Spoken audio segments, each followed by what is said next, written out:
할렐루야. 11월 29일 금요일 매일 성경 묵상 가이드입니다. 호세아 선지자가 하나님의 마음을 공유한 자기 동족을 향한 답답한 심경을 투영한 예언이라고 볼 수가 있습니다. 우리도 가끔 믿음 안에서 교회를 볼 때나 누구 친구를 볼 때나 가족을 누구를 볼 때 이래서는 안 될 텐데 하나님의 마음을 품을 때가 있듯이 말입니다. 그러한 하나님의 마음으로 자기 민족을 바라본 거죠. 오늘 본문에 보면 이스라엘이 포도나무에 비유되는데요. 성경에서 종종 나오는 비유입니다. 여러 모양의 포도나무 비유가 나오는데 오늘 비유는 이스라엘이 열매 맺는 무성한 포도나무라고 하죠.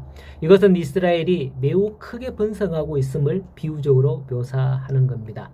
실제로 호세아가 활동하던 그 시기에 바로 앞전에 북이스라엘은 여로보암 2세가 다스리던 때에 최고의 전성기를 맞이했었습니다.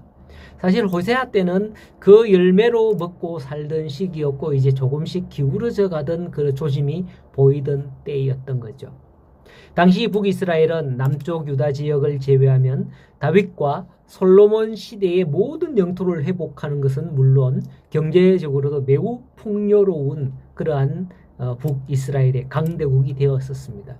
그러나 사실 이들의 스스로의 노력으로 된 게 아니었습니다. 호세아가 포도나무에 비유한 것은 그 열매를 맺는 것은 나무이지만은 그 열매를 무성하게 가꾸는 것은 농부인 거예요. 북이스라엘이 무성하게 열매를 맺은 것은 포도원의 주인이신 하나님의 축복과 은혜 때문이었다는 것이죠. 이를 잘 대변하는 게 이사야 5장의 포도원의 노래 아닌가 싶습니다. 나는 내가 사랑하는 자를 위하여 노래하되 내가 사랑하는 자의 포도원을 노래하리라. 내가 사랑하는 자에게 포도원이 있으며 심히 기름진 산에로다. 땅을 파서 돌을 제하고 극산품 포도나무를 심었도다. 그 중에 망대를 세웠고 그 안에 술틀을 팠도다라고 합니다. 여기서 내가 사랑하는 자는 바로 하나님을, 포도나무는 이스라엘을 가리키는 겁니다. 이 말씀이 보여주는 것처럼 이스라엘이 무성한 열매를 맺게 된 것은 하나님께서 좋은 포도나무를 가진 좋은 포도나무를 기름진 땅에 심고 돌보셨기 때문이다라는 것이죠. 그런데 북이스라엘은 어떻게 하였습니까? 그들은 열매가 많을수록 재단을 많게 하며 그 땅이 번영할수록 주상을 아름답게 하였다라고 하고 있습니다. 여기서 재단은 우상의 재단을 말합니다. 주상은 우상의 형상을 세우는 걸 말하죠. 동상처럼. 즉 북이스라엘은 하나님의 축복과 은혜로 번성하면 번성할수록 그들로 무성한 열매를 맺게 하신 하나님을 기쁘시게 한 게 아니라 우상을 숭배하는데 더욱더 열을 올린 것이다 라는 거죠. 참으로 이를 볼 때 배은망덕한 일이 아닐 수 없는 거죠. 하나님의 축복과 은혜를 하나님께 영광을 돌리는 기회가 아니라 우상을 숭배하는 기회, 곧 죄악의 기회로 삼았던 거예요. 이것을 하나님은 2절에서 그들이 두 마음을 품었다라고 지적을 하는 겁니다. 여러분, 하나님께서 이들을 어찌하시겠습니까? 하는 대로 있는 대로 갚으시는 분이 하나님이에요. 이걸 공의의 하나님이다라고 하죠.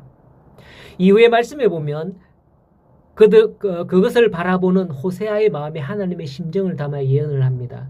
현재 이들의 범죄 양상을 다양하게 지적하고 부패를 질책하며 심판을 경고할 뿐만 아니라 과거 이스라엘이 섬겼던 금송아지 우상과 더불어 끊임없이 죄악의 길로 나아가고 있는 일로 말미암아 북이스라엘은 멸망의 길로 나아갈 것임을 갈무리하고 있습니다. 이 일은 감추어졌다가 순식간에 임할 사건이 아닙니다. 누구나 호세아와 같이 하나님의 심정을 품고 지금의 이 세상을 바라보기만 하면 느끼실 거예요. 지금의 이 세상이 얼마나 악하게 흘러가고 있는지 말입니다. 저는 극단적으로 생각하기에 과거와 같은 그런 고난이 한번 다가와야 이 백성들이 참 회개하지 않겠나 그런 생각까지 하거든요. 심지어 상승가도를 달릴 때는 누구도 그렇게 바라보지 않고 그렇게 바라보는 이가 있다면 다들 손가락질합니다. 아니 저건 이러면서. 그러나 최상점에서 이제 꺾여 내려오는 시점에는 하나님의 마음을 품고 조금만 보고 이해한다면 믿는 자라면 누구나 이 세상이 장차 어찌 될 것인가 이걸 느낄 수가 있어요. 단지 그렇게 되지 않기를 바랄 뿐이죠. 호세아도 그런 심정인지 몰라요. 긍휼이 많으신 하나님은 회개하고 돌아오기만 하면 하나님은 용서해 주시길 때문이죠. 그래서 그들의 죄를 낱낱이 열거하고 회개를 종용하고 선포하는 거예요, 지금. 하지만 이스라엘은 이미 교만하고 두 마음을 품고 있기에 결코 하나님의 긍휼을 입을 수 없었습니다. 일찍이 엘리야는 열왕기상 18장에 보면 갈멜산에서 백성들에게 그 바알과 아세라 선지자와 대결을 하면서 외쳤잖아요. 너희가 어느 때까지 이 둘 사이에서 머뭇거리느냐. 여호와가 만일 하나님이면 그를 따르고 바알이 하나님이면 그를 따를지라 이렇게 선포했었잖아요. 이 말씀은 오늘 우리에게도 결단을 촉구하는 듯합니다. 북이스라엘 백성이 그 둘 사이에서 머뭇거렸던 것처럼 오늘 우리는 하나님과 무엇 사이에 머뭇거리고 있을까요? 나의 신앙을 멀어지게 하는 것 그 사이에서 더 이상 머뭇거리지 않기를 바랍니다. 예수 그리스도는 하나님과 우리 사이에 막힌 담을 허시고 하나님과 하나가 되게 하기 위해서 자기 자신을 내어주신 분입니다. 오늘도 예수님으로 충만하여 다른 게 우리 안에 들어올 자리가 없는 그런 믿음의 삶을 살아가게 되기를 간절히 소원합니다. 말씀으로 오늘도 함께 동행하며 승리하시길 바랍니다.